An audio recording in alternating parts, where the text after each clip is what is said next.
last session, Geshe, you said something about impermanence, and you said, like, every day there is a sun. Well, not every day, almost every day. I wanted to tell you every day, indeed. So now it's time. Hi, everybody. Again, very good to meet with you here. Very happy to see you. Thank you, Geshe, for your kindness. We're very appreciative, very, very grateful. And I hope we all take advantage of these important teachings, of the recording we have. You're all welcome to listen in between the teachings to the recordings, to review it. And if you have questions, please don't be shy. We're all waiting to hear the answers. It helps us all. Thank you so much, Geshe. It's yours. Thank you. All right.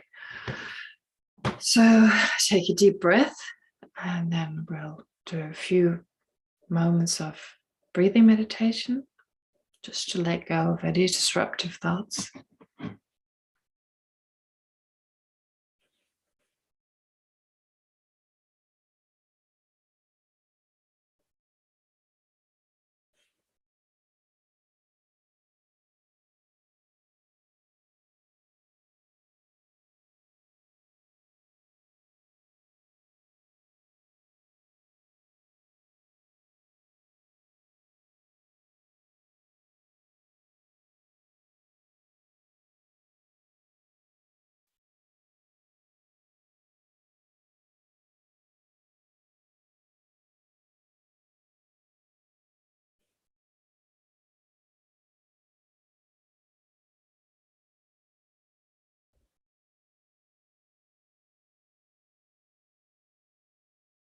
And then, since the enlightened beings are all around us, it makes sense that we visualize Buddha Shakyamuni in this space in front of us.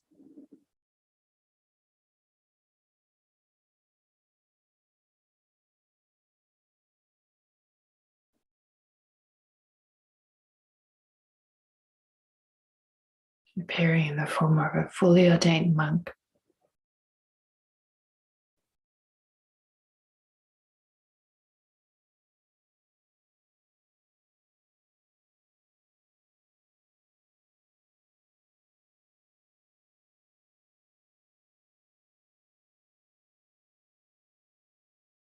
Being an emanation of all the enlightened qualities.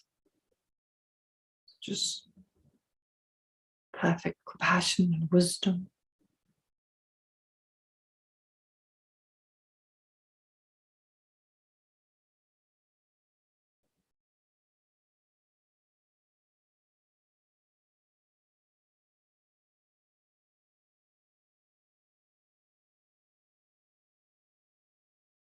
And then seated around the Buddha,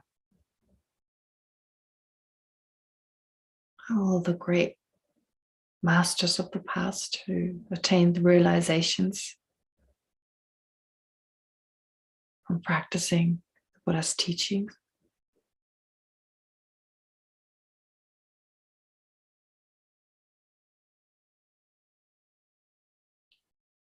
They're the Nalanda masters.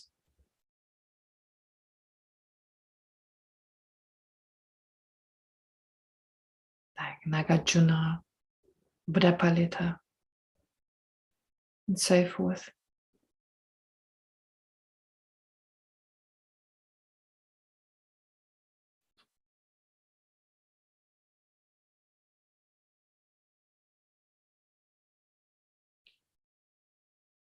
And they're the great masters of Tibet.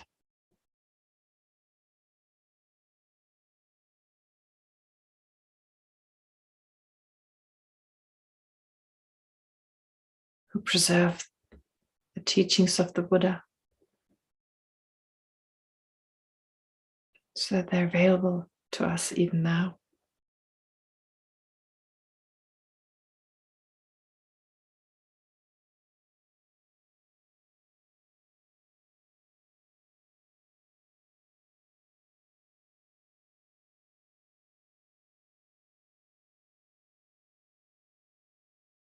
And they are the masters of other traditions. Chinese,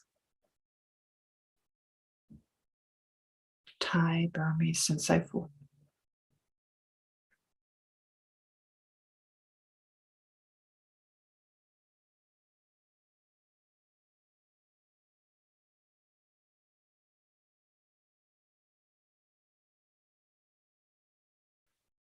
And then think that you're also surrounded by all sentient beings.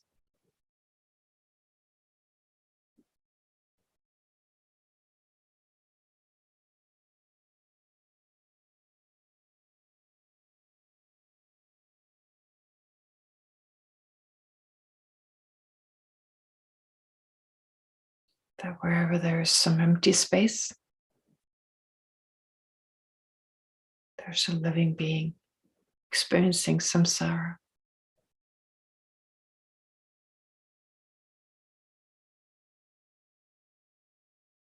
Controlled by a root self-grasping and all the other afflictive emotions.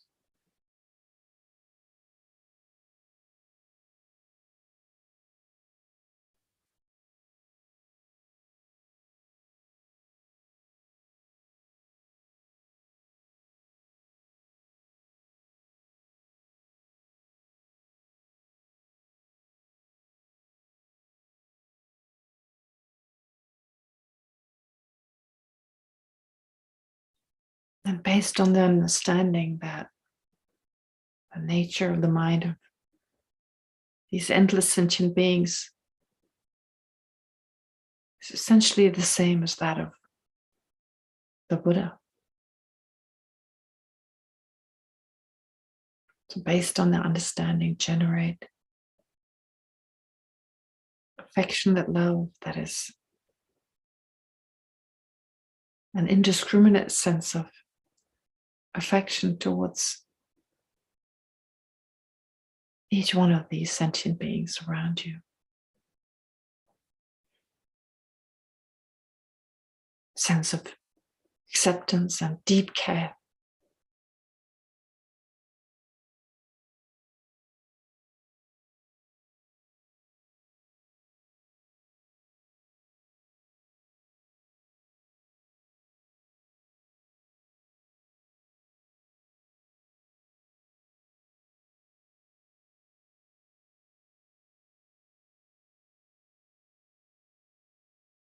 And then paying extra attention to the different types of suffering sentient beings experience. Generate great compassion. Again, focusing on all sentient beings.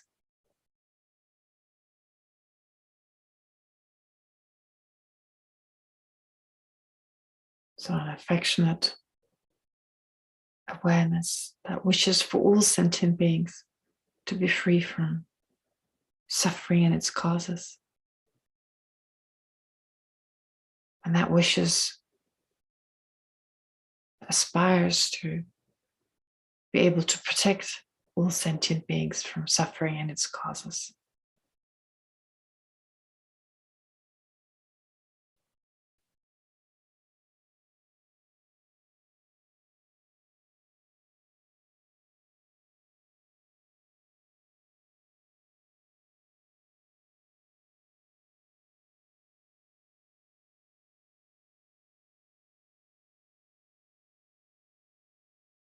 Which then becomes stronger and gives way to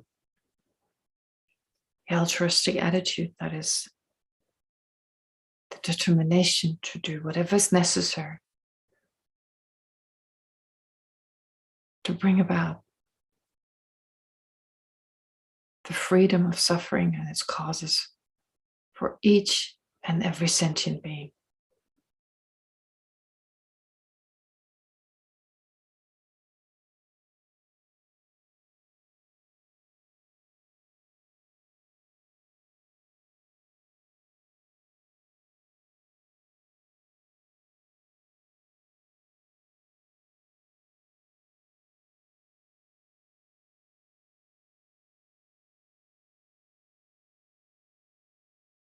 And since we can only accomplish this once we become fully enlightened, generate bodhicitta,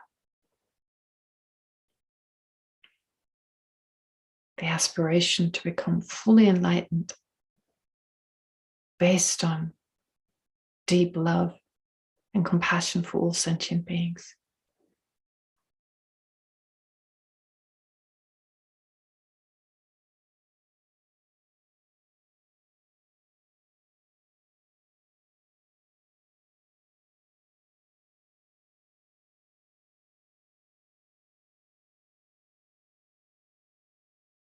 And it's especially with this aspiration to become a Buddha for the welfare of all sentient beings, I will continue to study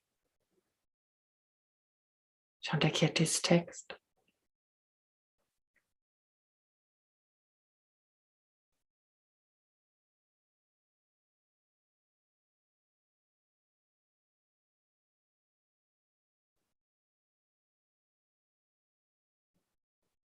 And first, we start with refuge and then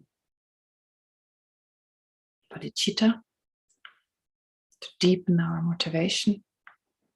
So recite the prayer together.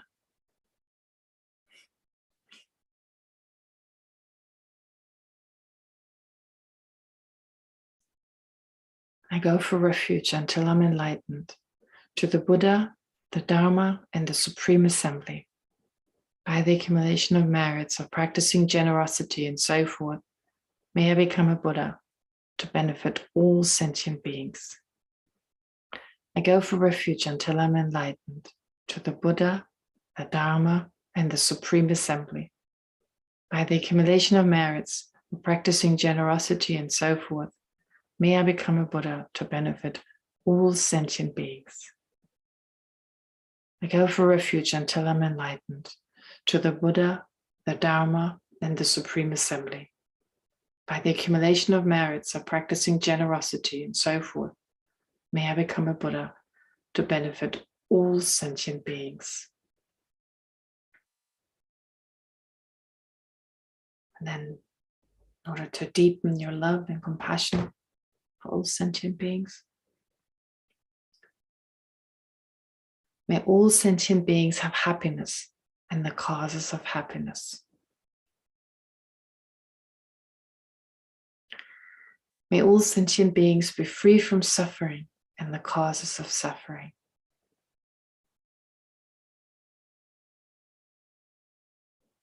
May all sentient beings never be separated from happiness that is free from suffering.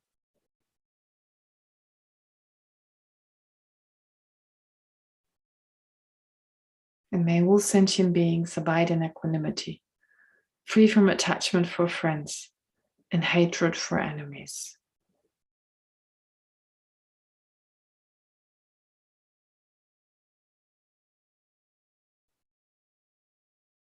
I'm directed especially at the Buddhas and Bodhisattvas in the space in front of us. Reverently I prostrate with my body, speech, and mind.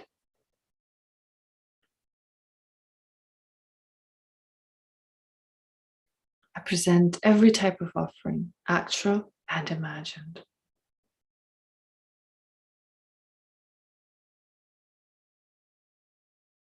I rejoice. I declare all my negative actions accumulated since beginningless time.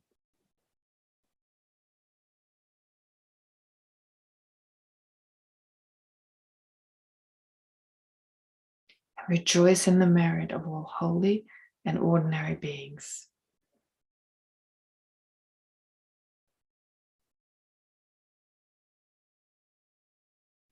Please remain until the end of cyclic existence.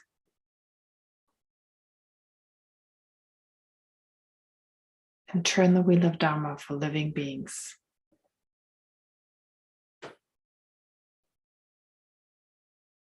I dedicate my own merits and those of others to the great enlightenment.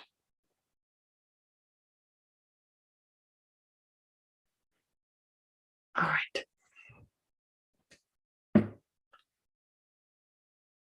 And we'll continue, of course, for this coming week. We'll continue with our practice of both merit and wisdom, method and wisdom, I should say, method in the form of, well, the greatest form of love and compassion, which is the mind of enlightenment that is carried, that is carried by or based on love and compassion.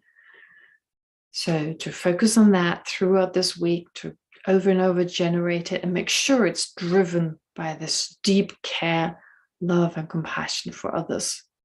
And of course, we start our day generating it. This should be the first kind of mind we generate, we meditate on, it's part of our motivation. But since we bring it together with an understanding of reality, so last week we focused on impermanence, coarser impermanence, subtler impermanence. Well, this week it'll still be bodhicitta that is conjoined or that is focused on the Dharma or Dharmas, in this case, not Dharma as a teaching, but Dharma in the sense of reality, phenomena. Here in particular, any kind of concept, any aspect of reality that is not emptiness, because emptiness is described here in this context not as Dharma. So remember, I talked about the three types of compassion, or the three types of bodhicitta in this case. Bodhicitta that only focuses on sentient beings, where all you do is just generate the mind of enlightenment. And then bodhicitta that focuses on dharmas, and bodhicitta that focuses on the on emptiness, really. I mean, it's usually called emptiness that focuses on that which is non-observable. If you translate it literally, but it means basically emptiness that is conjoined with the mind of emptiness. And so that is preceded by, that's bodhicitta that is conjoined with mind understanding emptiness or focusing on emptiness. And before that, the second category is bodhicitta that is conjoined with the mind that understands anything about reality other than emptiness. So impermanence, we went through impermanence last time. And for this class, for this week, not for this class, for this week, what I'd like you to do is, again, of course, generate the mind of enlightenment, but conjoin it, bring it together with an understanding of especially the suffering nature of phenomena. Suffering nature of, not phenomena, but of sentient beings. So that although it seems to us, to other sentient beings, that there's so much happiness around us, but to make an extra effort to focus on the fact that they are just different manifestations of suffering. So we recognize them as a form of happiness, as a form of well-being, but in actuality, they are just the temporary absence of a worse type of suffering. So real lasting happiness is much greater, much more lasting, in that these short moments of happiness we experience, other sentient beings experience, they're exactly that. They're short moments. They don't last very long. So before long, new problems, worse sufferings will arise. And what we experience as, well, if you like, true happiness, as I said, is just a temporary state of even worse types of problems. So based, of course, on the fact that we have self-cherishing, well, self-grasping, which is the root of it, giving rise to self-cherishing. And as long as we have this self-cherishing or self-centered attitude, this attachment to the I, there will never be a real sense of peace. So it's just, we're not capable, our mind is not capable to experience this lasting, true, ultimate sense of not ultimate in the sense of emptiness, but lasting, real happiness, just because there's always this sense of foreboding, always the sense something may happen to the I. So there's always this sense of, well, anything can happen. So we can never truly relax. And even, as I said, the states we experience as happiness, from a Buddhist point of view, well, compared to the happiness our mind can actually experience, still a form of suffering. So to focus on that, especially with regard to sentient beings. So oftentimes we look at others and we may think, oh, they're so much happier than we are, which may give rise to jealousy, envy, and so forth.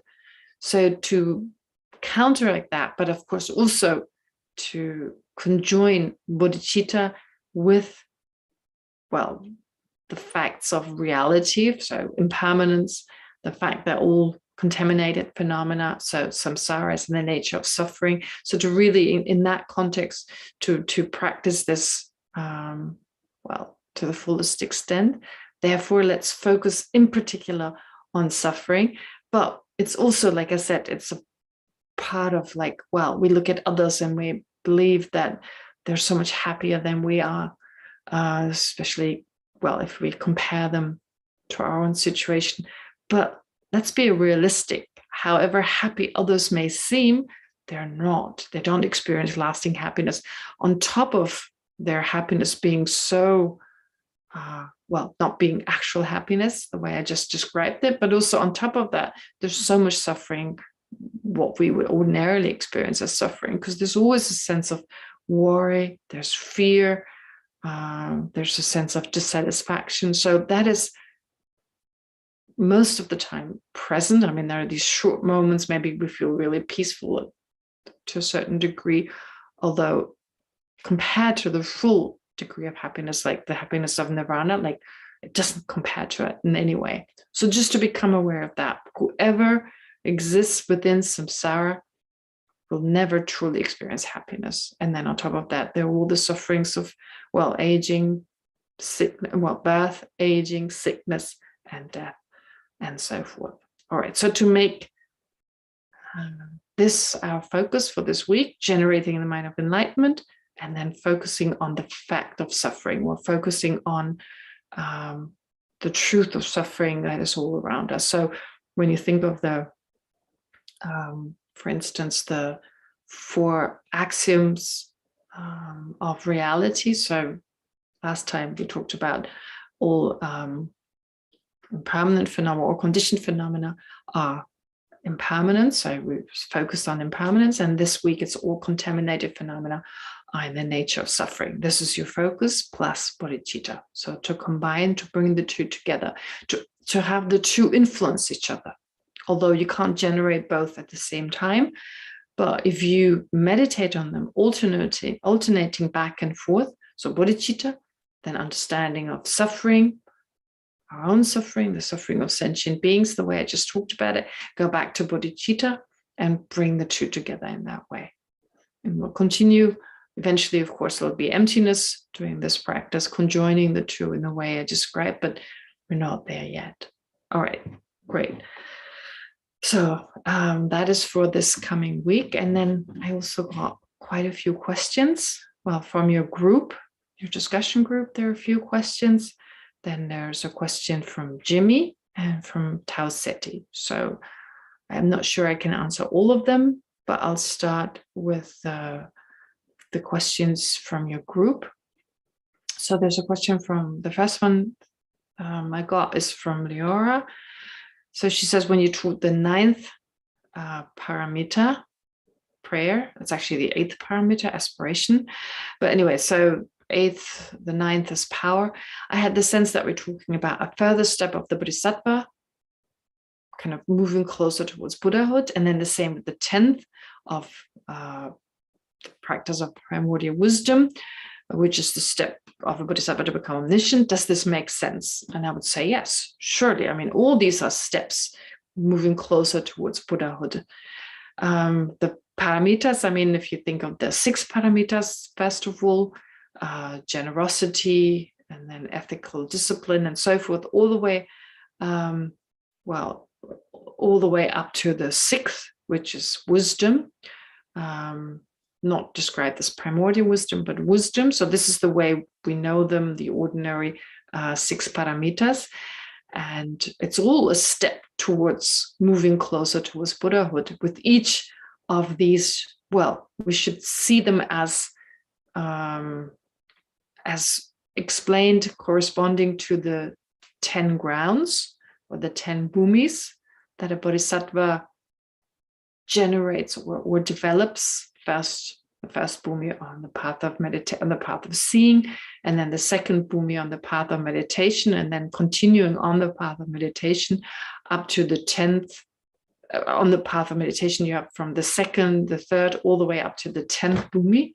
So on each bhumi, as you remember, the bodhisattva focuses in particular on one of the 10 perfections and surpasses the practice of these.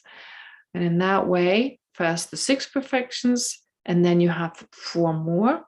And with each one of them, you move closer towards Buddhahood, which reminds me to mention the following. So usually only 6 are mentioned because the last 4 are subsumed under, that is included into the 6, because they are specifically, they're said to specifically arise from wisdom.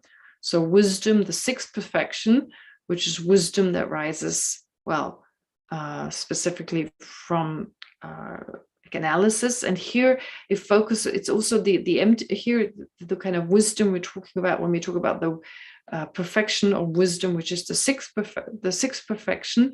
That is, the main focus is the ultimate truth.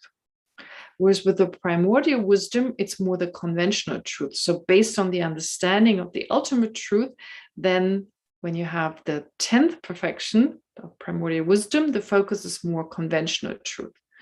But despite, or on top of that, the perfection, the 7th, 8th, 9th, and 10th perfection, so that is the perfection of skillful means, of aspiration or prayer, of power, and of primordial wisdom, they all arise really from the perfection of wisdom, that is the 6th perfection. And therefore they're all included, they can all be included in the 6th perfection. And that's one reason why usually it's only 6 mentioned. But, well, in this context, of course, there are 10. And yes, in answer to this question, to just reiterate again, it's all moving closer towards Buddhahood, kind of gaining more and more qualities, reducing, of course, or abandoning more and more obscurations, and generating more and more qualities that lead a bodhisattva eventually to Buddhahood. That's the first question. And the next question is, well, who's the person? What is he or she? Can you expand? So I guess to summarize once again, what is a person?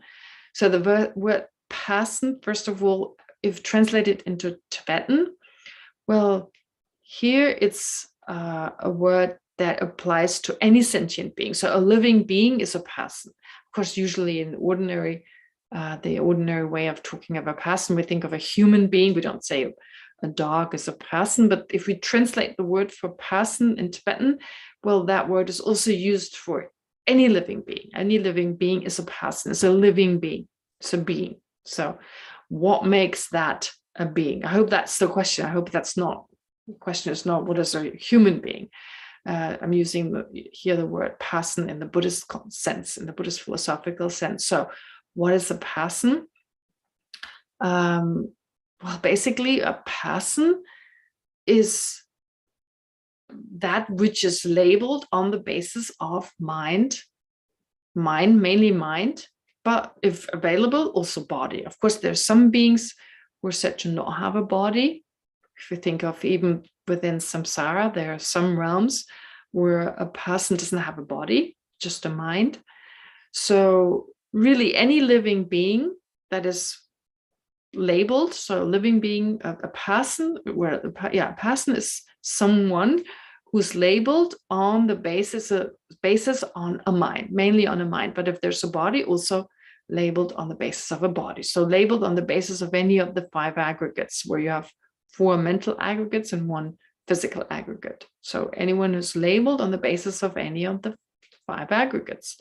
If one form is not there, if there's no physical, if there's no body, well, you still have the other ones. That's the definition of a person. And in fact, well, other than this label, I mean, labeling person on the basis of arms and legs moving, for instance, saying the person moves, or a mind thinking, saying the person thinks, no person is found. So a person is really just that which is labeled on the basis of any of the 5 aggregates.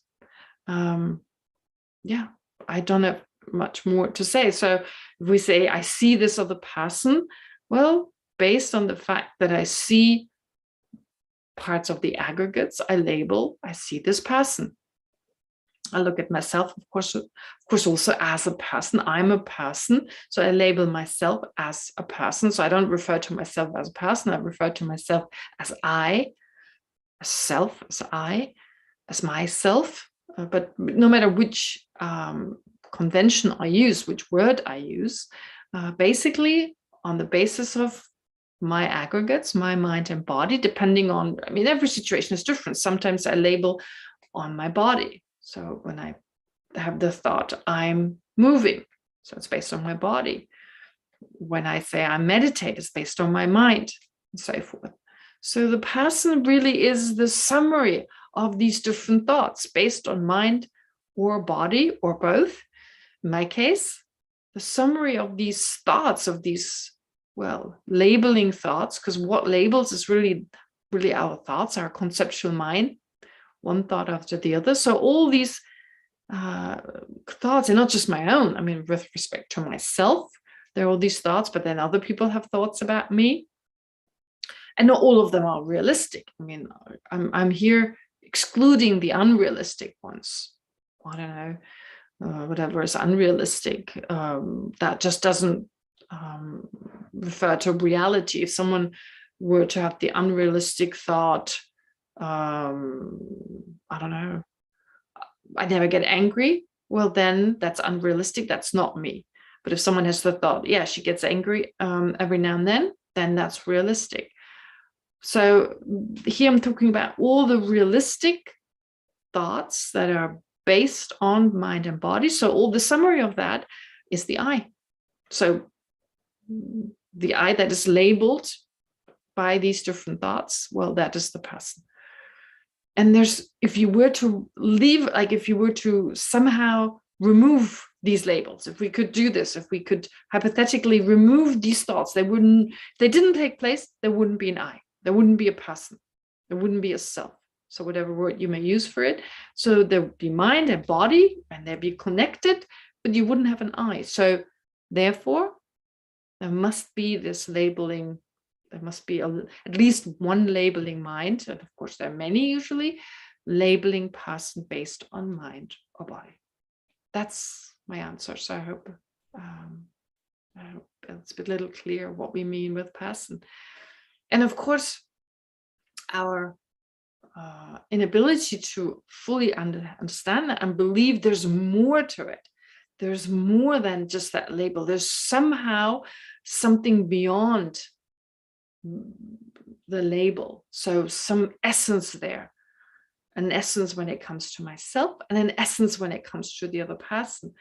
That sense, that kind of adding, our mind adding something to it, adding something to being merely labeled, there's something more to it that then leads to certain emotions such as attachment, anger, and so forth. All right. Okay, that was the second question. Then the third is, can you repeat the degrees and quality of compassion and love and the definition of each one?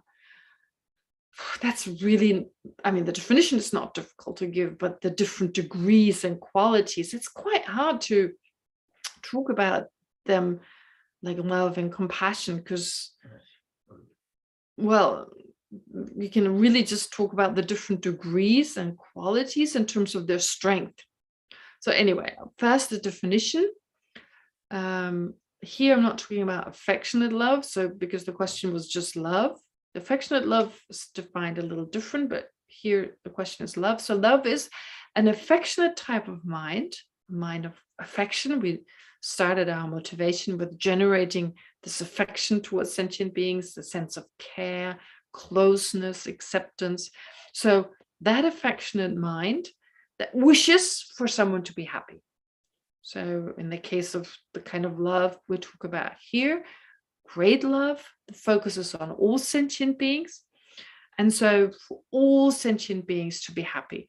And, well, as some of my teachers would say, it's not just the wish for all sentient beings to be happy, but the wish that I may bring this about for all sentient beings to be happy. But even leaving this aside makes it more complicated. So the wish for whoever is a living being, whoever is labeled a person, a living being, for this person to be happy, to have physical well-being, but most importantly, mental happiness.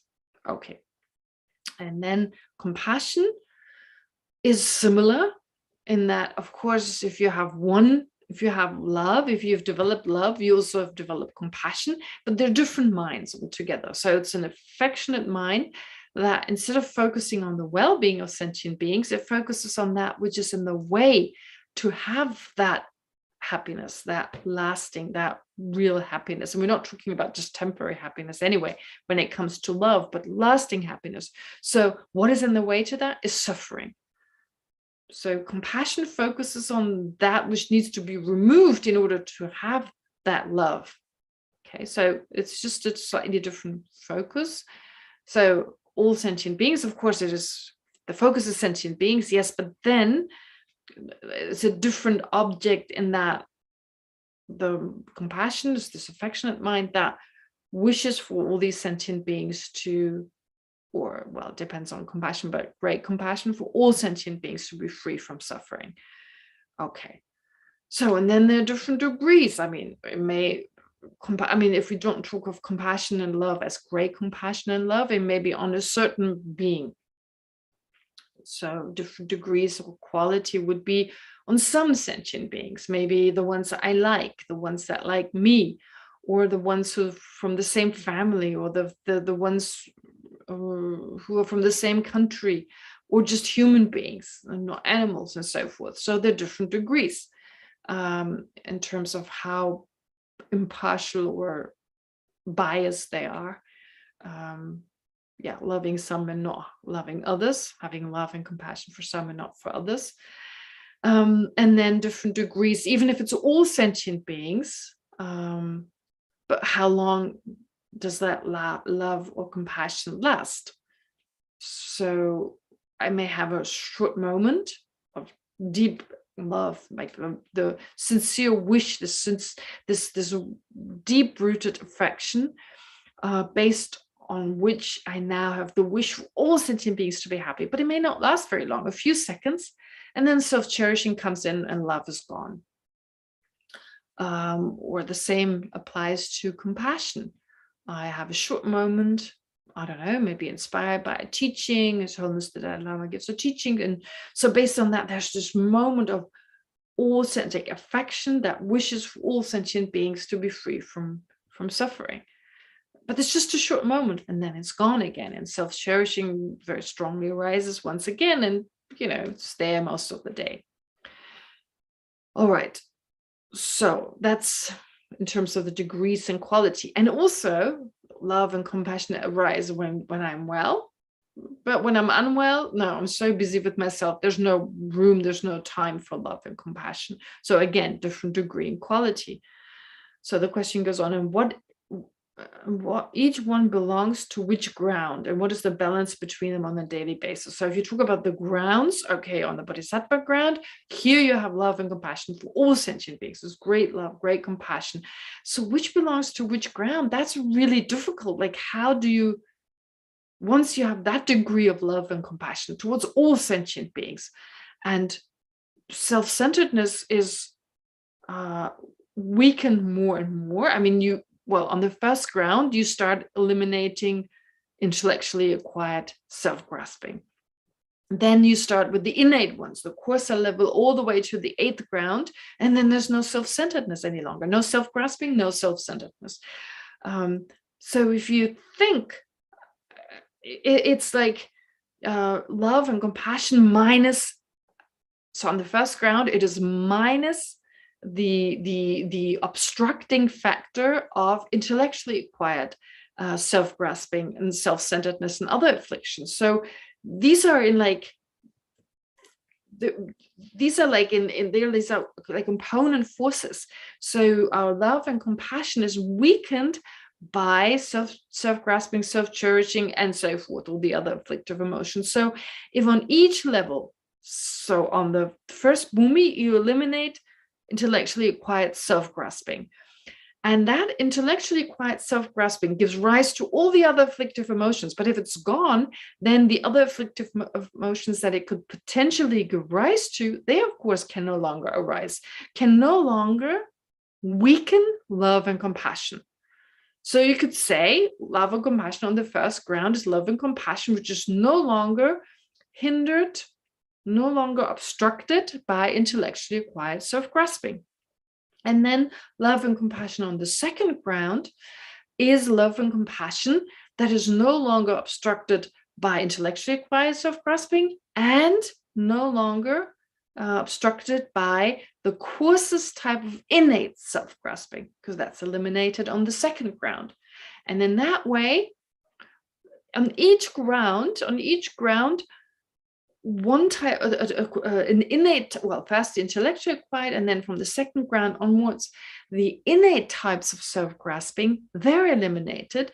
And since coarser level, and then it goes subtler and subtler, so they're described as big, big, big, medium, and big, small, and then medium, big, and so forth. So these are the big means like the coarsest level, and then you go all the way to small, small, which is the subtlest level. Anyway, so these innate levels of self-grasping are eliminated. And if you eliminate those, then the other afflictive emotions that self-grasping would otherwise, if it hadn't been eliminated, give rise to, well, on each ground, particular ones are gone. And with that, love and compassion there are less forces that obstruct this love and compassion. And it can grow stronger. It can be more focused. It can be to such a degree. And I cannot say anything more. I can only really say love and compassion on the second level, which is now minus whatever has been eliminated, right? On the third level, love and compassion, which is now minus the kind of self-grasping that has been eliminated on the third level. And it becomes stronger and stronger to such a degree that, for instance, you undergo incredible suffering for others. I mean, it's one thing to have love and compassion for others when you're well, say just in general, or even when you're unwell, but you're unwell not because you're undergoing hardships for others, but then being unwell, but because you're undergoing hardships for other sentient beings. But you don't give up. You continue to go through a lot of hardships just for the welfare of others, to guarantee, to cause the well-being of other sentient beings. So it's necessary to have, it's required to have this incredible love and compassion to be able to go through hardships for the sake of others. So we can see there are different degrees, but how do you put them in words? I mean, the only way I can put them in words is the way I just did on the different grounds, like the way I just did with whatever is gone now. So minus this type of self-grasping and this type of affliction. And what is the balance between them on a daily basis? On a daily basis, well, for a bodhisattva on a daily basis, I mean, they'd be ever mindful of how strong is their love and compassion, and I guess minus whatever they have already eliminated, they continue to strengthen this love and compassion. So on a daily basis, I mean, I'm sure there are good days and bad days. I mean, not as pronounced as in our case, but in the sense of like days where the love is stronger and days where it's maybe not that strong. It would make sense. I mean, I guess, why not? And so on the daily basis, yeah, they would, during those times when they're focused more on the method aspect, try to deepen and strengthen this love and compassion. So on the quality of emotions at the pure level, goes on to say, and on the quality of emotions at the pure level, like love and compassion. What is the gap between pure emotions and the gap between pure emotions and emotions in samsara should be huge. Yeah, of course. I mean, if you look around, ordinary beings, I mean, I don't know. We never really know who's ordinary, but like the people around us, they seem ordinary. We know for sure. I know for sure I'm ordinary. So I definitely know that the gap between pure emotions, the emotions I could develop once I reach a level of a highly realized bodhisattva, and my ordinary emotions in daily life, the gap is huge between those two. Definitely.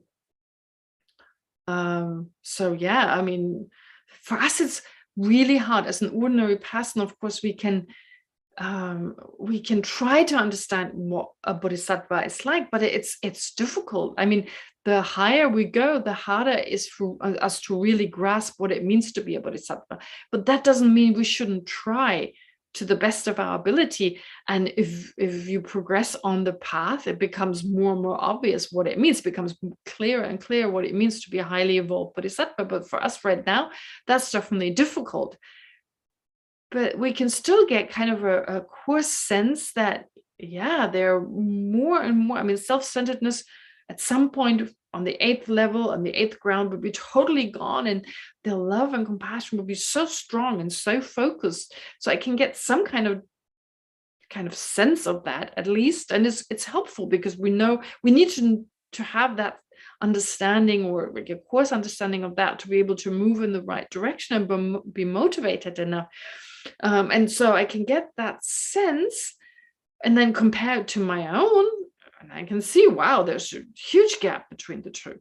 So is there an explanation that goes on to say refined intention in higher education about the clarity of these emotions that go along, these pure emotions, pure love? No, it's really hard to put them into words, I guess.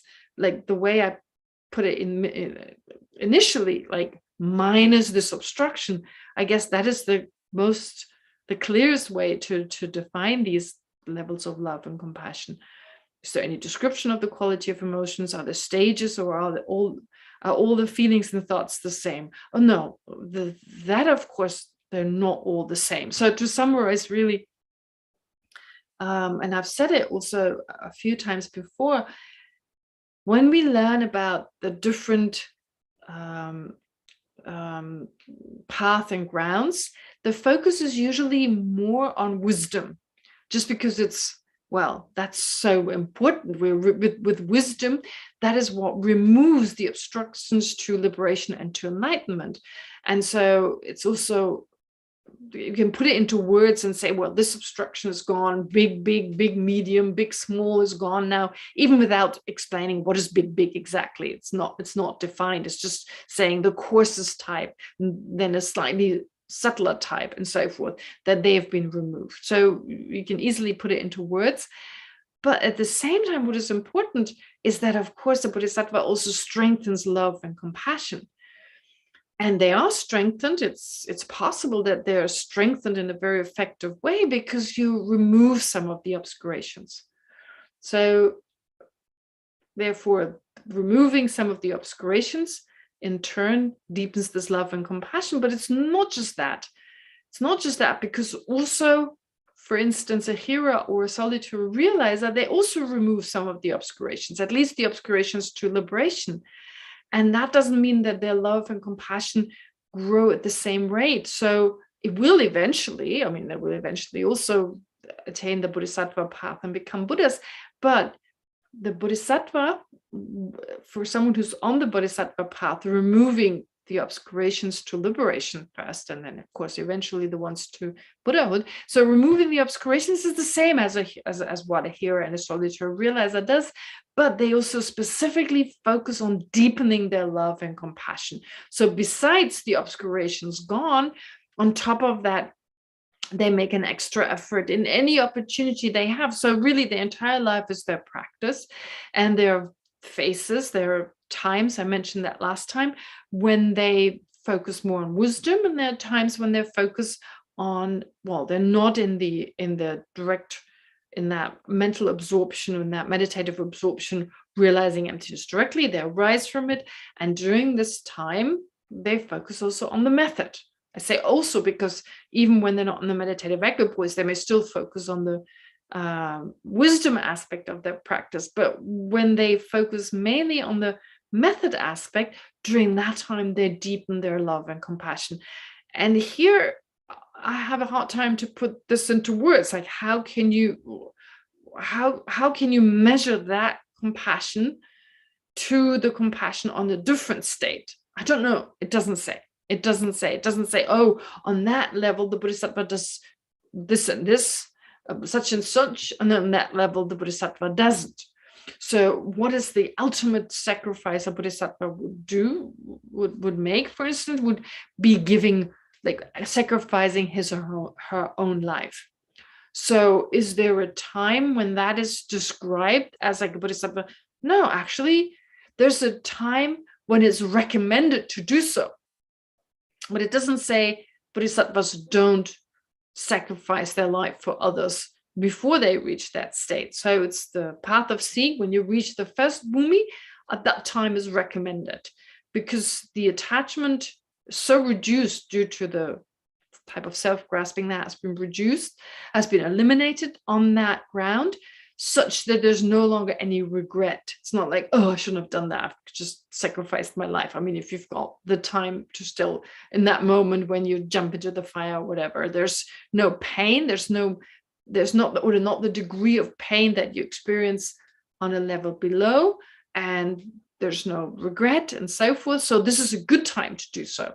Whereas before that, there's always the danger, oh, I shouldn't have done that, or if there's still a moment, time to have that thought, or there's great pain and so forth. So it's not recommended, but it can still take place. I mean, there's still beings who sacrifice their life, even if they're not Bodhisattvas anyway. Therefore, it cannot even be said, like, oh, this is the kind of love, so they sacrifice their life. Very difficult to put it into words. So this is really all I can say about this. So my apologies. I have no more to say about this. Sorry, I spent also a little bit more time on this question because it's been quite a while since I heard this was a question. So I wanted to definitely answer this, though unfortunately I've not been able to give you a satisfactory answer, I believe. Okay. Anyway, yes. So there's no clear defined descriptions, but maybe it's helped a little bit what I said. Okay. And then there's Jimmy's question. So Jimmy says, I'm still here, because I said I wasn't sure he was still with us. And he's got a question. I don't need to go into details on this question, what exactly happens, but he's saying that basically he's practicing the Dharma, he's doing his meditation, but every now and then stuff happens to him. And so lately there've been some issues, some situations that arose that were totally unprovoked and unreasonable, and still this stuff happened to him. And he also says that, well, he does his meditation, and while he's doing his meditation, that gives him some peace of mind. But then afterwards, sometimes strange things happen. His mind becomes very turbulent. It's hard to meditate, and mental distress and so forth happens. Other situations arise. So he says, is this maybe some sort of purification process? Is bad karma ripening, and should I meditate less or more? Okay, so this is a total, absolutely not necessary, natural process. It's a necessary. It's just a normal process. It's a type of purification on one hand, but it's very natural. Like when you practice, even without practicing, this happens all the time. That obstacles arise, karmic obstacles. Of course, there are karmic obstacles, but in particular, when starting to practice the Dharma, these arise. And so this is one of the main reasons why Lama Tsongkhapa has always stressed, when practicing the Dharma, there's 3 things you need to do. Supplicate, in the case of meditation, of tantric meditation, the meditation of deity or your guru, your lama, supplicate. So it's this kind of communication, mainly mental communication with your lama, but also accumulating merit and purifying negativities. So very important. Accumulate any opportunity you can get, accumulate merit. And there's so many different ways. Bodhicitta, most powerful. So if you do your practice always in combination with that. Generate bodhicitta as often as you can. As long as the Dalai Lama has said this on many occasions, it's the most powerful way, and not just His Holiness, also, of course, Shantideva and so forth, have talked about how incredibly beneficial bodhicitta is for the practice of, for accumulating merit. Then there's, of course, the practice of rejoicing in the activities of bodhisattvas. I mean, the 7-limb prayer we do at the very beginning, it's the last prayer we always do before we start class. Very powerful means to accumulate merit. There's, of course, rejoicing in the virtue of others, but all the other limbs are also said to be very powerful in terms of accumulating merit. And then there's one limb, well, there's the purification limb, where you declare all the negative actions accumulated in the past, generating regret. So it's those two, therefore, accumulating merit, but also purifying negativities. Any opportunity you have at the end of the day, maybe do the purification practice of Vajrasattva in the beginning of the day, the 35 Buddhas. But that's just one particular practice, but most importantly, apply the 4 powers of purification. I'm sure you're familiar with them. I think of them as the 4 R's in English: R, remorse, reliance, resolve, and remedy. Those are the 4, and you can also Google them. You'll find explanation on them. So applying these 4 powers, and then whether it's the 35 Buddha practice or the 100-syllable mantra of Vajrasattva, well, purifying negativity. So there's so many biographies in the past of great masters who have, whether they're beginners or they were already great masters, it didn't matter, so have encountered obstacles to their practice, maybe unprovoked and unreasonable. They just happened. And they may be external, but they may also be internal. And as Lama Tsongkhapa stressed, purification and accumulating merit. So in answer to your question, should I meditate less or more? I don't know. I mean, I would say less only if it stresses you out and if you find you don't want to meditate any further. But other than that, continue with what you're doing. And maybe if you can add some time if it makes sense. But I mean, it sounds like the amount you've given, the amount of hours, sounds like, yeah, very good time that you've given. I mean, he talks about 5 hours a day. That's a lot. I wouldn't reduce or even enhance or add to it. But for now, definitely focus on the 2. And this is true for anyone. I mean, anyone interested in Buddhist practice, it's always these 2: purification and accumulating merit. Any opportunity you find. All right, so that's in answer to Jimmy's question. All right, so today I spent a little bit more time on those questions. Then let's go back to the text. We've covered the 8th ground. We're done with that. I mentioned before, and there's more to it, and as we continue to go through the text, it'll come up. But so far I've talked about these periods of time called meditative equipoise, these phases, where on the path of meditation, a bodhisattva enters these meditative absorptions and eliminates one of the afflictive obscurations initially, and then any of the cognitive obscurations, so obscurations to liberation, and once they're gone, obscurations to enlightenment, and then arises from those and is now in a state that is not a meditative equipoise state. That's usually described as subsequent attainment state. So those are the 2 states, and they alternate: entering meditative absorption, exiting from it, arising from it, and being in this subsequent attainment state, where the bodhisattva may, of course, practice wisdom, just not that direct realization of wisdom, but a conceptual understanding of emptiness that may arise. It still arises, even though the bodhisattva is able to directly realize emptiness, but for the sake of training, may also conceptually reflect on emptiness. And then, of course, there's the method aspect. So these are these two states, basically, that a bodhisattva alternates between and continuously removes what is necessary, what is necessarily removed to become enlightened. So on the 8th ground, the bodhisattva has eliminated afflictive obscurations, and now on the 9th level starts to eliminate cognitive obscurations. What are they? Well, cognitive obscurations, I've mentioned it before, but just to say it again. Obscurations to liberation or afflictive obscuration, they of course refer to self-grasping. They're really self-grasping. I mean, you eliminate self-grasping, the different levels of self-grasping, and if you eliminate the different levels of self-grasping, you eliminate all the other afflictive emotions that self-grasping usually gives rise to.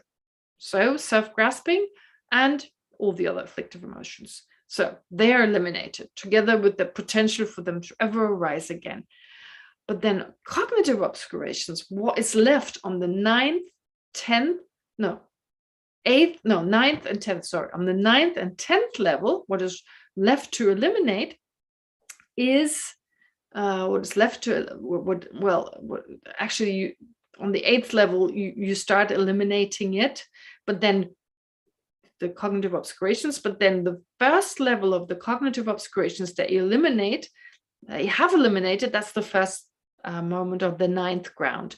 So they are the imprints, they are the leftovers, the imprints, the residues from the afflictive obscurations.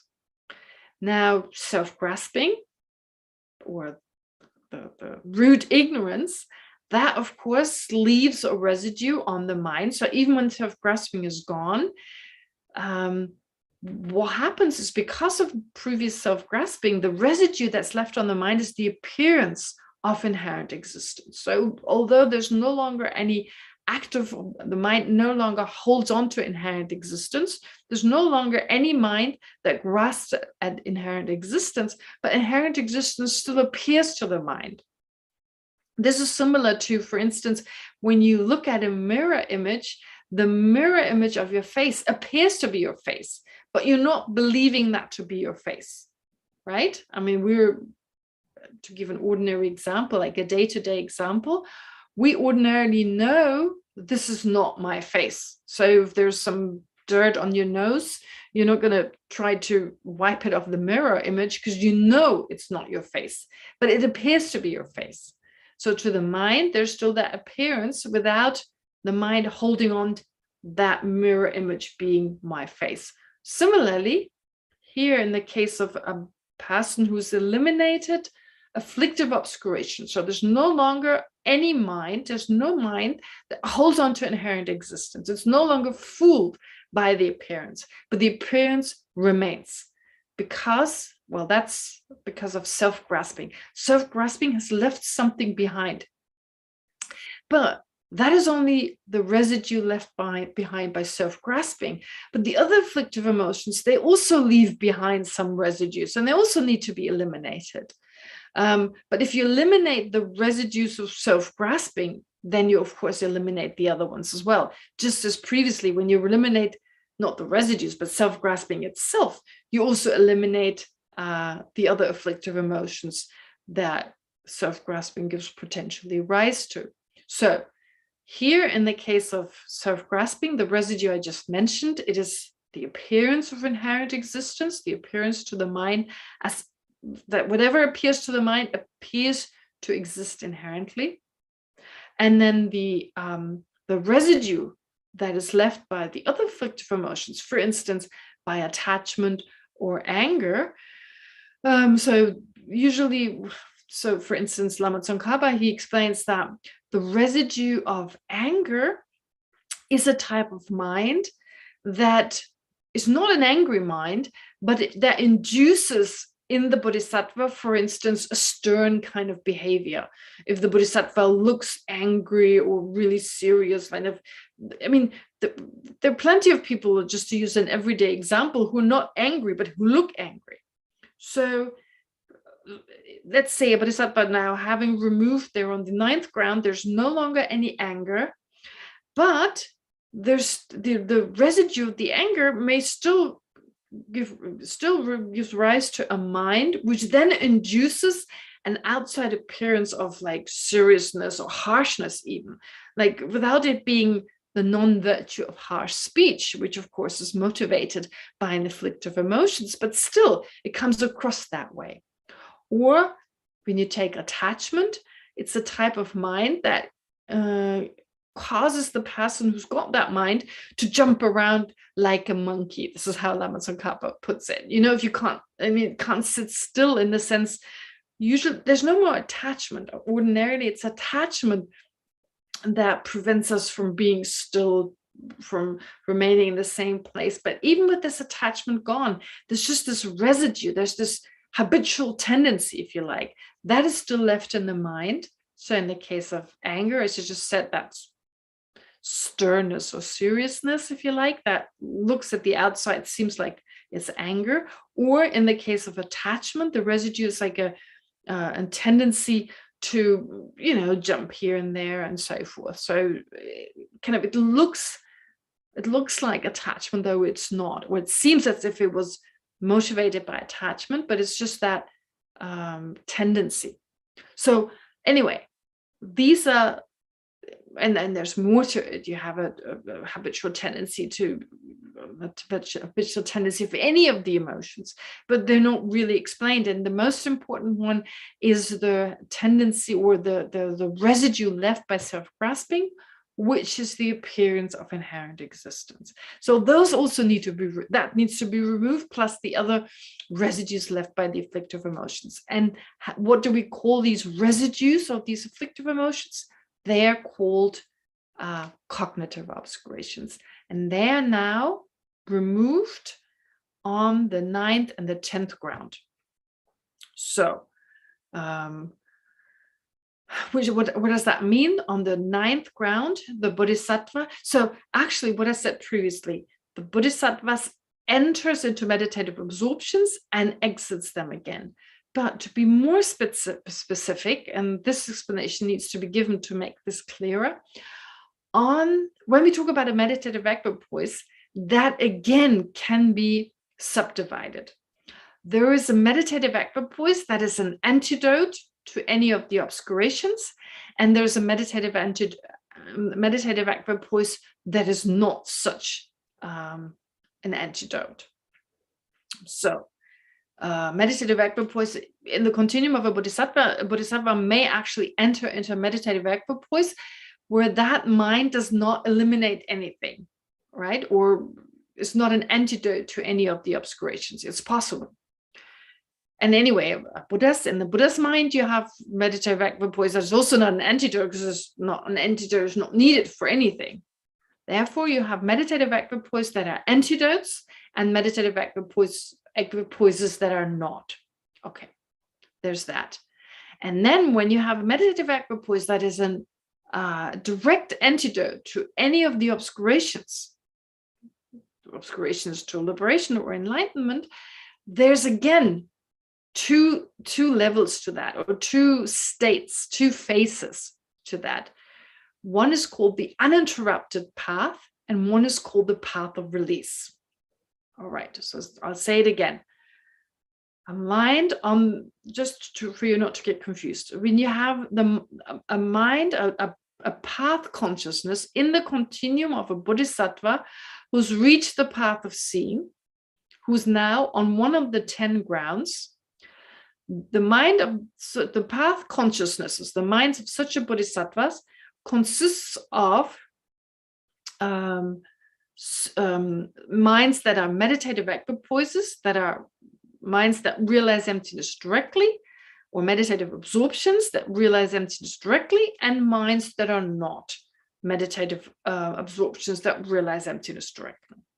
And then within this category of minds that are meditative absorptions directly realizing emptiness, there are those that are antidotes to any of the afflictive emotions and those that are not. Okay, so the bodhisattva may just enter a meditative absorption without that mind actually eliminating anything. All right. Then those meditative absorptions that are antidotes to any of the obscurations, they have again 2 levels to them. The first level is is called an uninterrupted path, uninterrupted, not interrupted.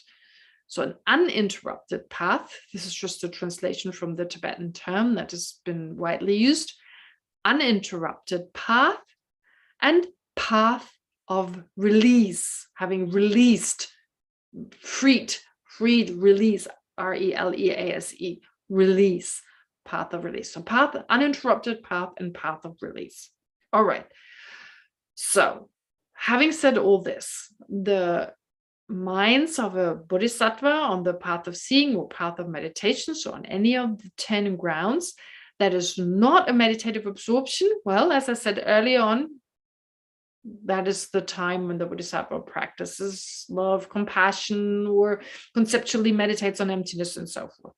Then for the meditative absorption minds, there are the ones, well, there are not any antidotes, so not more to say about them other than the bodhisattva just familiarizing with the direct realization of emptiness without the mind eliminating anything. So we're looking now at this meditative absorption, the kind that is an antidote, a direct antidote to any of the obscurations. So why is it subdivided into the uninterrupted path and the path of release when both of them are antidotes to any of the obscurations? Well, the reason is this.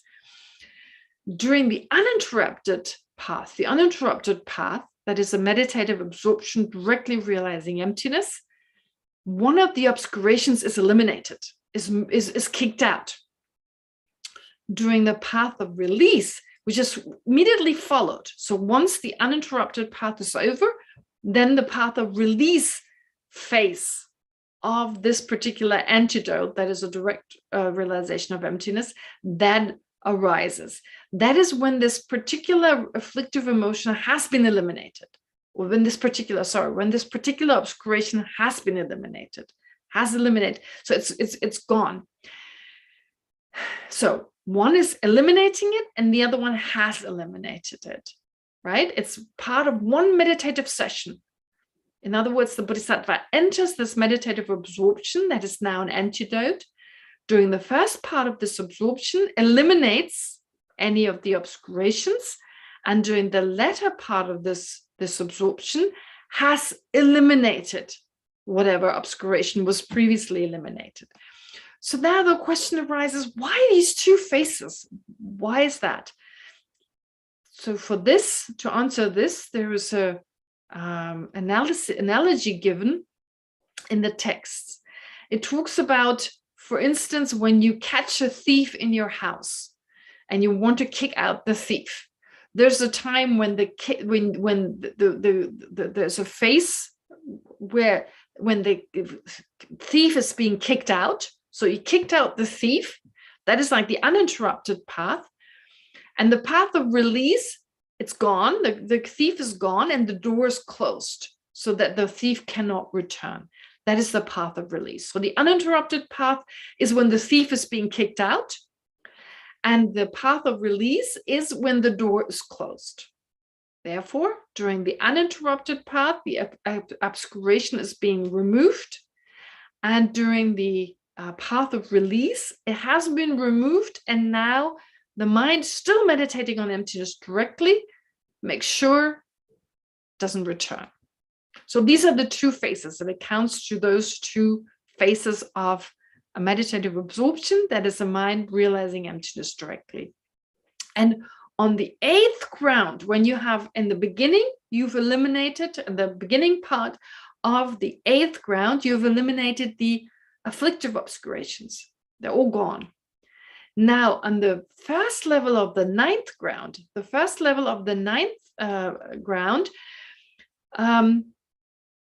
so you actually, what is the first moment of the 9th ground? It is a path of release. This path of release was preceded by an uninterrupted path, but that uninterrupted path was part of the 8th ground. What does this uninterrupted path eliminate? It eliminates the coarser level of the coarsest level of the cognitive obscurations. So in other words, the Bodhisattva is still on the 8th level and now enters a meditative absorption that eliminates the coarsest level of the cognitive obscurations. And when that elimination has happened and the path of release starts, still meditating on emptiness directly, but now all that needs to be done is the door needs to be closed, using that analogy. So that moment of the path of release, that's the first moment of the 9th ground. Okay, so the uninterrupted path is still part of the 8th ground. So during that time, the thief has not been kicked out yet. So this is not yet the time when the coarsest level of the cognitive obscuration has been released or eliminated. Therefore, it's still part of the 8th ground. But at the beginning of the 9th ground, so when this release has taken place, that is now the part of the first moment of the 9th ground. Does that make sense? It's a little bit complicated.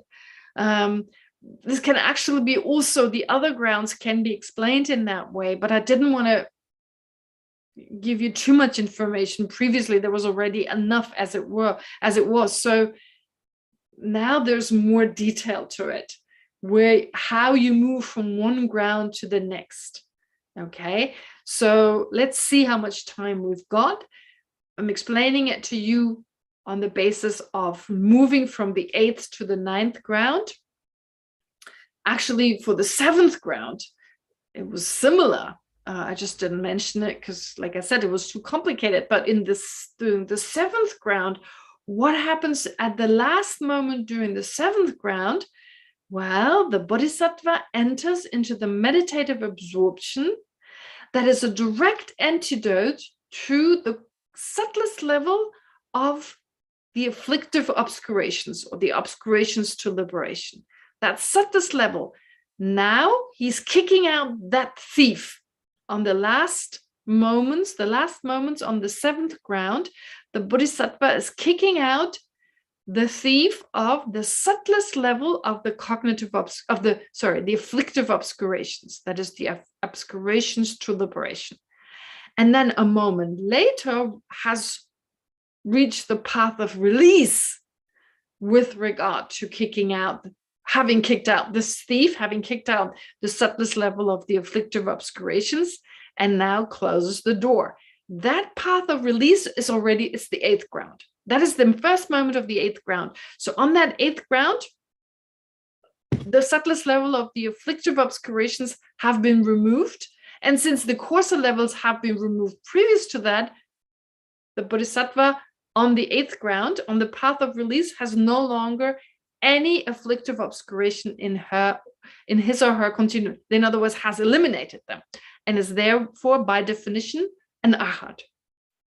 But you see that the Bodhisattva moved from one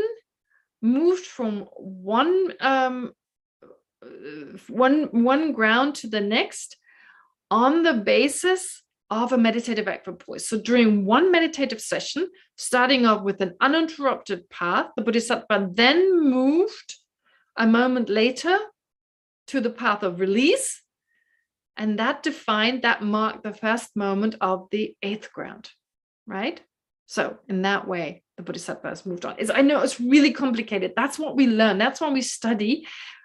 That's what we learn when we study the grounds and path. All right. So, of course, there's still questions. It's still not completely clear. I was kind of thinking I'll leave it out. But then I thought, well, might as well learn it the way we did too. Get that explanation. If you write it down, it may be easier. It's easy when you first hear it, it makes sense, and you can easily forget because it's so complicated. But if you write it down and read through it, I don't think it would be so hard. So anyway, that's how you move from the 7th to the 8th, and from the 8th then to the 9th ground. All right. Okay, and time is pretty much up. So didn't read any verse today. Sorry for that, but at least that answers some of your questions. And I explained you this really difficult part. So allow me to just summarize that last bit that I explained. Maybe summarize a little bit from what I said before. So previously I talked a lot about love and compassion, and what I said about love and compassion, I gave you the definition, and unfortunately I had a really hard time to very clearly set forth what is the difference between love and compassion on the different grounds of a bodhisattva, how they practice in their daily life, etc. Very hard for me to really give you a clear answer, and I haven't come across a clear explanation in any of the texts I study. Then, of course, with regard to Jimmy's question, I briefly mentioned, well, obstacles will arise. It's part of this process. It's natural. And that's why Lama Tsongkhapa strongly recommends, well, supplicating the Lama and doing purification practices and practices to accumulate merit. Then, in terms of what we studied today, I specifically, with regard to the text, so I specifically mentioned these different phases, the different minds that a bodhisattva on the path of seeing and the path of meditation, or in other words, a bodhisattva on any of the 10 grounds goes through, which means the mind of a bodhisattva, a practicing bodhisattva who is not sleeping or all doing other things, who's basically practicing, which is probably most of the time. So a bodhisattva who has a path consciousness in his or her mind. So these path consciousnesses can be subdivided into meditative absorptions and subsequent attainment states, which are subsequent to this meditative absorption. So any mind that is not in a meditative absorption. All right. So focusing on the minds that are meditative absorptions, they can be subdivided into meditative absorptions directly realizing emptiness that are not an antidote to any of the obscurations, and those that are antidotes. Again, not more needs to be said with regard to those which are not antidotes, but talking about those which are antidotes, they can be divided into two phases, and they always arise one after the other. So first there's the uninterrupted path, and then there's the path of release. So within one session, both of them arise. During the uninterrupted path, this uninterrupted path, this meditative absorption, realizing emptiness directly, eliminates any of the obscurations, and during the path of release, has attained the elimination, the cessation of that particular obscuration. And that's like kicking out a thief while on the uninterrupted path, and on the path of release, having kicked the thief out. Now, why did I explain this to you? Because I want to explain you how you moved, for instance, from the 7th to the 8th ground, and from the 8th to the 9th ground, because it happens within this meditative absorption state. The bodhisattva on the 7th ground, for the last time being on the 7th ground, enters into the meditative equipoise. That's an uninterrupted path, which now eliminates the subtlest level of the afflictive obscurations, and then moves on to closing the door to those, the path of release. And that moment of the path of release that has now eliminated the subtlest level of the afflictive obscurations, that's the 8th ground. And then he exits from that. Now is an arhat, is in the subsequent attainment state, goes into a meditative absorption, directly realizing emptiness, during which nothing happens. And then after some time, however long that takes, enters once again into a meditative equipoise, realizing emptiness directly, but this time it's once again an uninterrupted path, which now eliminates the coarsest level of cognitive obscurations to enlightenment. And that is the last time the bodhisattva enters a meditative equipoise on the 8th ground. Then he reaches the path of release, which is now a 9th ground. It's now by definition called a 9th ground, during which the bodhisattva now reaches the elimination, the cessation of the coarsest level of a cognitive obscuration. And then he exits that and he does other things, and it goes on. All right, so I hope this was not too confusing. I look at your faces. You don't look too frustrated. Okay, good. At least for the ones I can see. Okay, great. Sorry, I spent a lot of time on this. All that's left is spend some time meditating on it to just deepen my understanding of it. This time, once again, thinking it was you. All right, just to grow accustomed to it, know what lays ahead, however far it may seem right now. It may be really far, but it's still a possibility. So we train our mind kind of visualizing it was us and becoming more familiar with this. But as usual, we start with some breathing meditation, giving you the opportunity to just let go of any confusion, any exhaustion from what you've heard. And then as usual, I guide you through the meditation. All right, let's start then.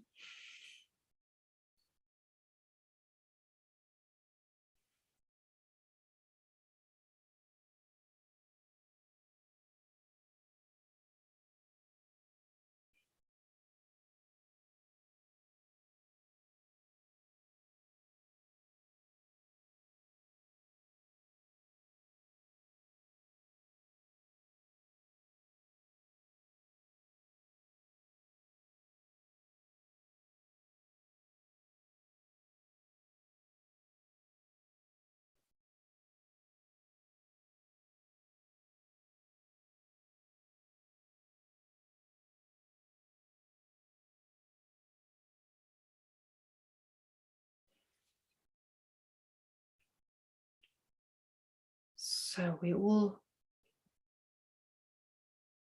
have love and compassion to a certain degree, even right now.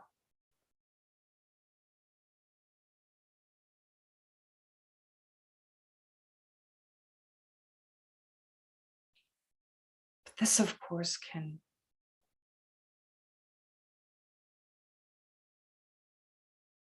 be strengthened. These minds can be strengthened. They can be increased.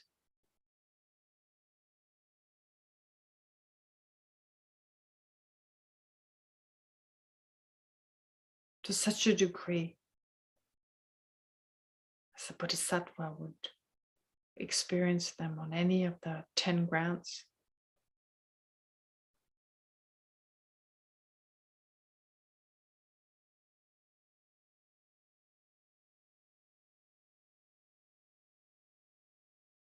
Through a constant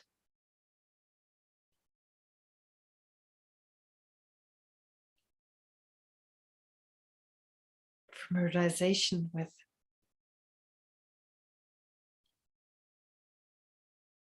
these types of awareness.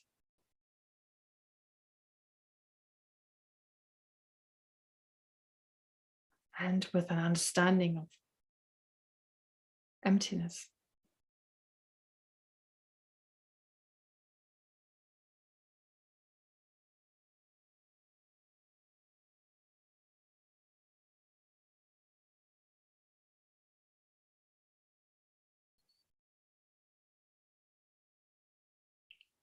So it's like the two wings of a swan.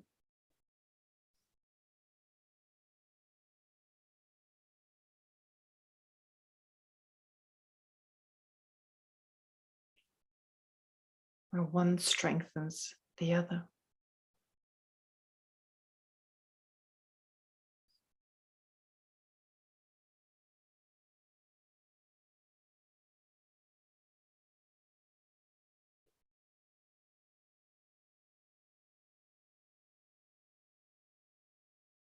And once we've realized emptiness directly,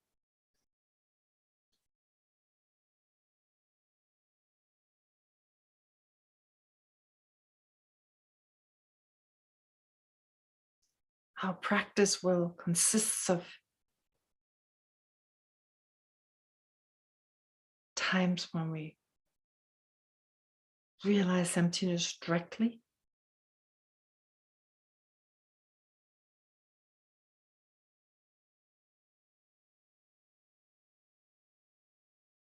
and thus enter a meditative equipoise.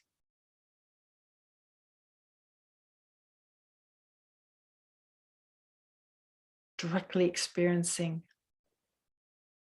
the emptiness of all phenomena.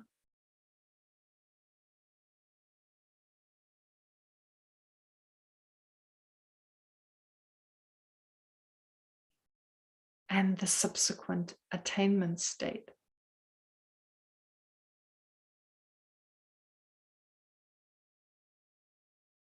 The times after we come out of this absorption.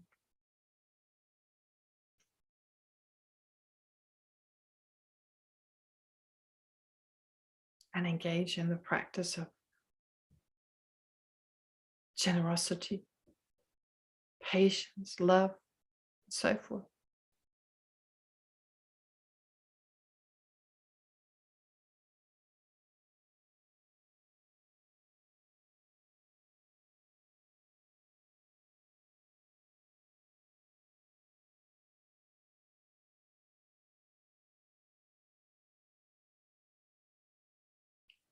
And this meditative absorption, directly realizing emptiness,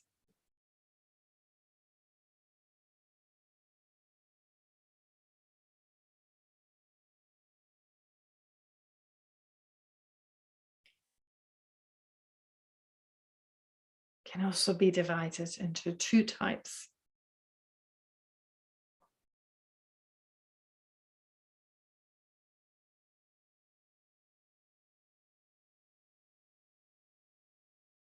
The type that is an antidote to any of the obscurations, and the type that isn't.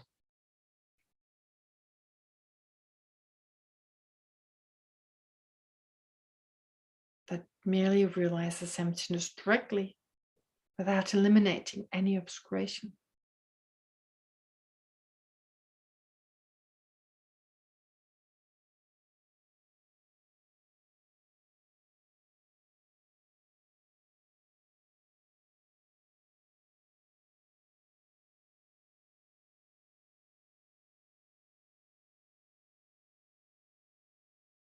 So most important is the type of meditative equipoise or meditative absorption, directly realizing emptiness, that serves as an antidote.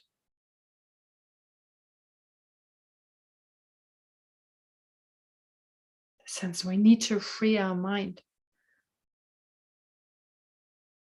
from the obscurations to liberation and to the obscuration to Buddhahood.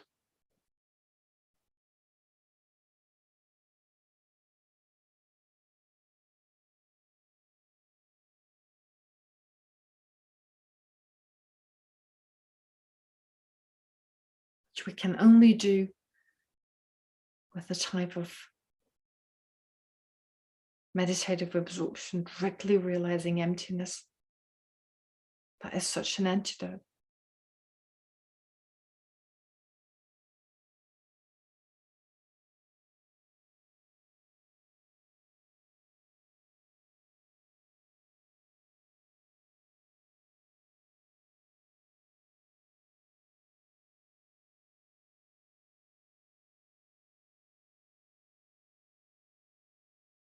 And such a meditative equipoise serves as an antidote to any of the obscurations.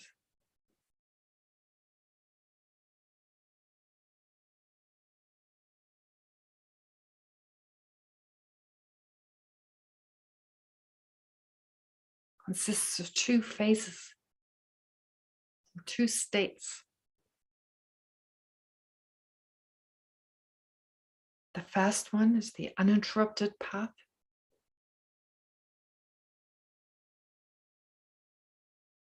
That actively eliminates an obscuration or a certain level of the obscurations.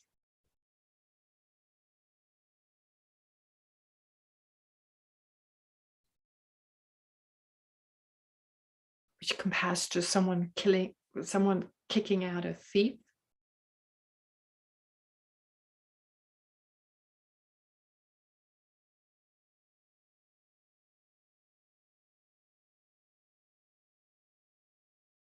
And the path of release,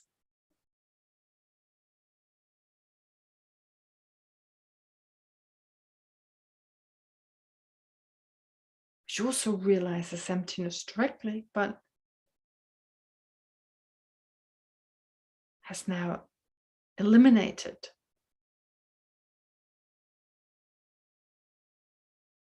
particular obscuration.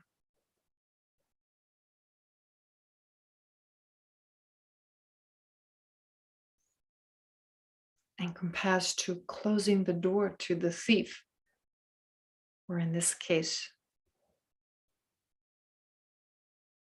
to this particular obscuration arising again.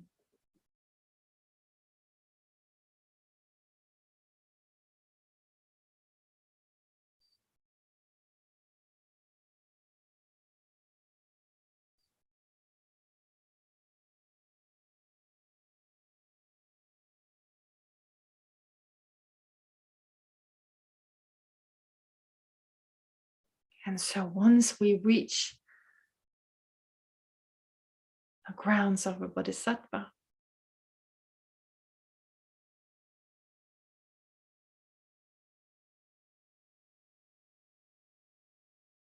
we'll be driven by such deep and sincere love and compassion for all sentient beings.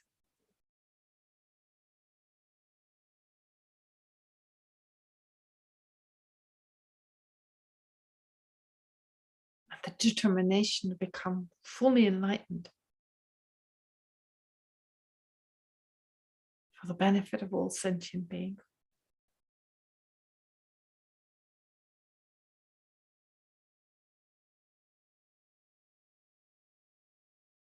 That our mind will alternate between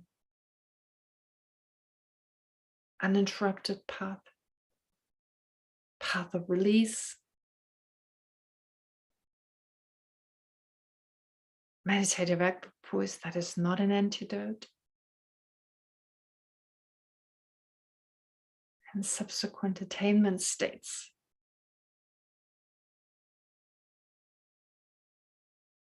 during which we don't realize emptiness directly.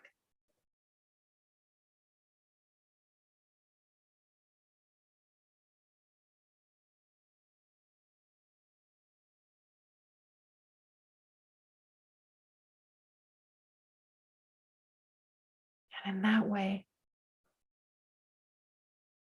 slowly but steadily,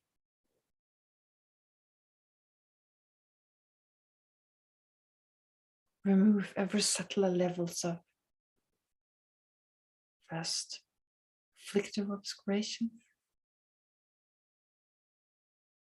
and then cognitive obscurations, or obscurations to enlightenment.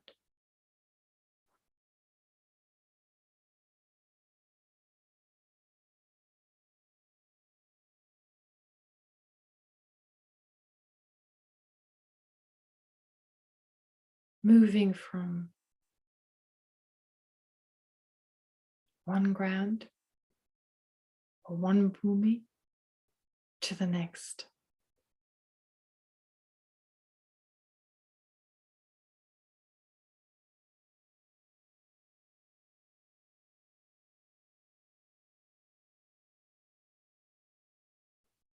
So that on the 8th bhumi, we've actually become an arhat. We've eliminated all afflictive emotions, because we've eliminated the subtlest type of self-grasping.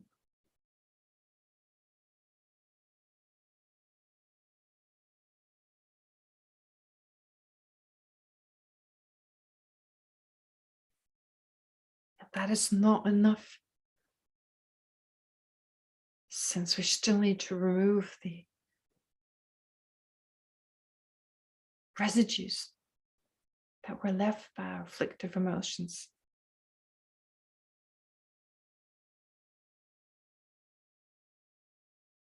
In particular, by the root ignorance of self-grasping.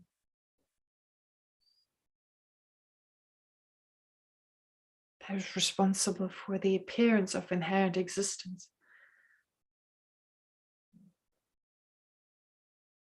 To all the minds, except to the direct realization of emptiness.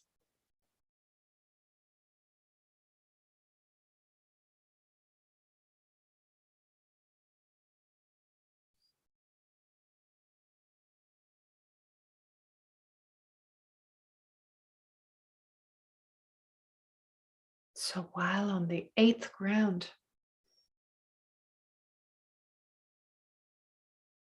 at some point we'll enter a meditative equipoise.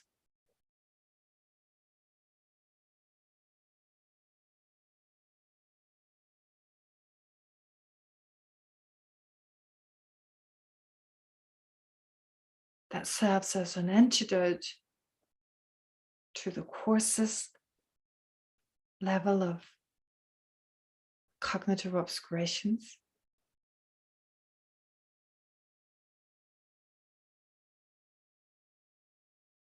And as an uninterrupted path eliminates those.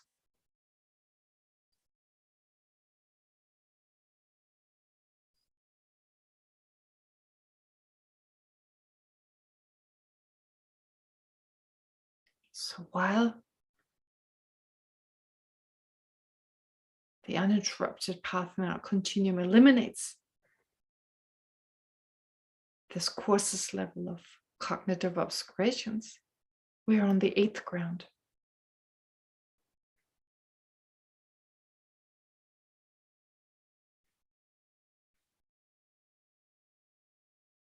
But when this mind has eliminated the cognitive obscuration and is now a path of release,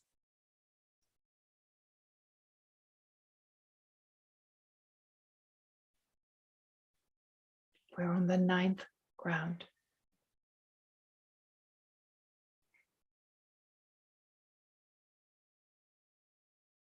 In other words,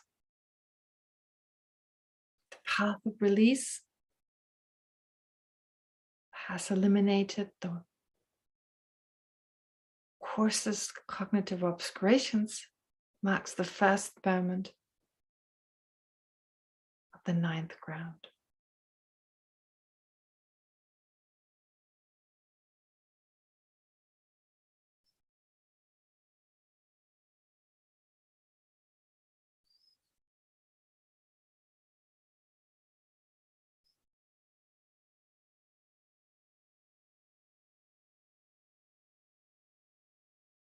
And so in this way, in a similar fashion, we'll continue to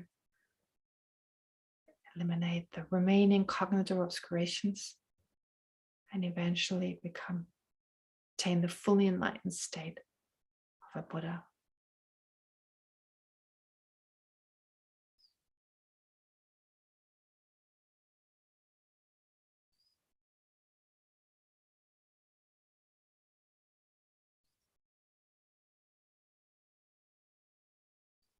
And now to conclude this short analysis, this short reflection, spend a few moments just single-pointedly focusing on whatever insight you've gained.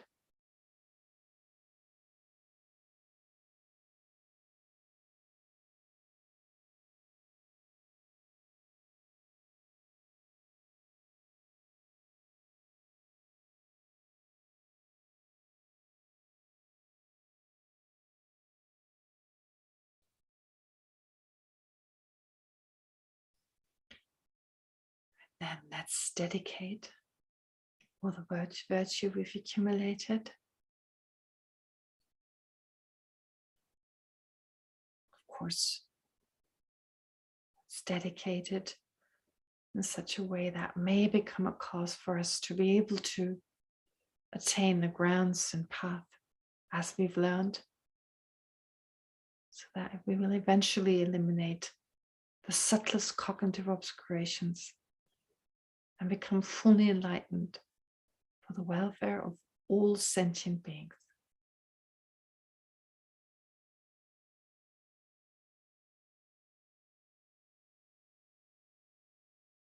And in the meantime, may all our positive potential cause our kind lamas, like His Holiness the Dalai Lama, and all the other great masters, to have a very healthy and long, long life, so that they can continue to guide us and teach us.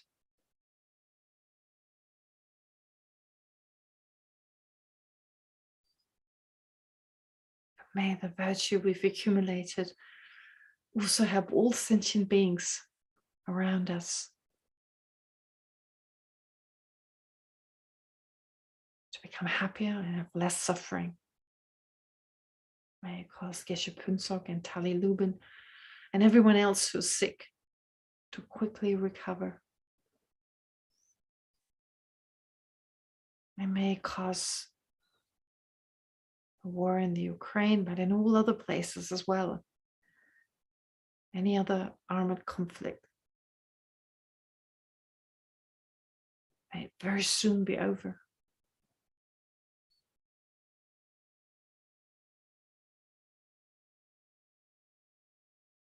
And of course, may our virtue affect all sentient beings around us the way Shantideva says it in his prayer. May all beings everywhere, plagued by sufferings of body and mind, obtain an ocean of happiness and joy by virtue of my merits. May no living creature suffer, commit evil, or ever fall ill. May no one be afraid or belittled with a mind weighed down by depression. May the blind see forms and the deaf hear sounds. May those whose bodies are worn with toil be restored on finding repose. May the naked find clothing, the hungry find food. May the thirsty find water and delicious drinks. May the poor find wealth, those weak with sorrow find joy. May the forlorn find hope, constant happiness and prosperity. May there be timely rains and bountiful harvests. May all medicines be effective and wholesome prayers bear fruit. May all who are sick and ill quickly be freed from their ailments. Whatever diseases there are in the world, may they never occur again. May the frightened cease to be afraid, and those bound be freed. May the powerless find power, and may people think of benefiting each other. For as long as space remains, for as long as sentient beings remain, until then, may I too remain to dispel the miseries of the world.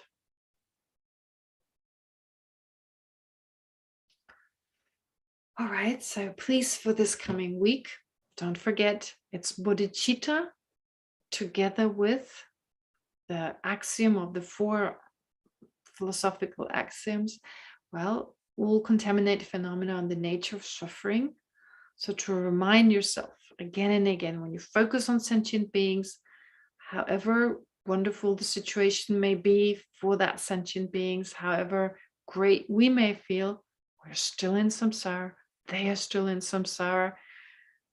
Because of our self-grasping, our self-centeredness, their self-grasping, self-centeredness, there is no lasting happiness. So to become aware of the situation, to understand that suffering is part of our existence, is part of samsara, and in order to then strengthen to strengthen our love, compassion, our determination, that is bodhicitta, try to bring the 2 practices together. Conjoin wisdom, understanding of suffering, and bodhicitta method. All right, and have a lovely week. I'll see you again next Sunday. All right. Thank you so much for this evening. Think of suffering and have a lovely week. Thank you. Yes. That's a good way to summarize it. Bye. Good night, Geshe.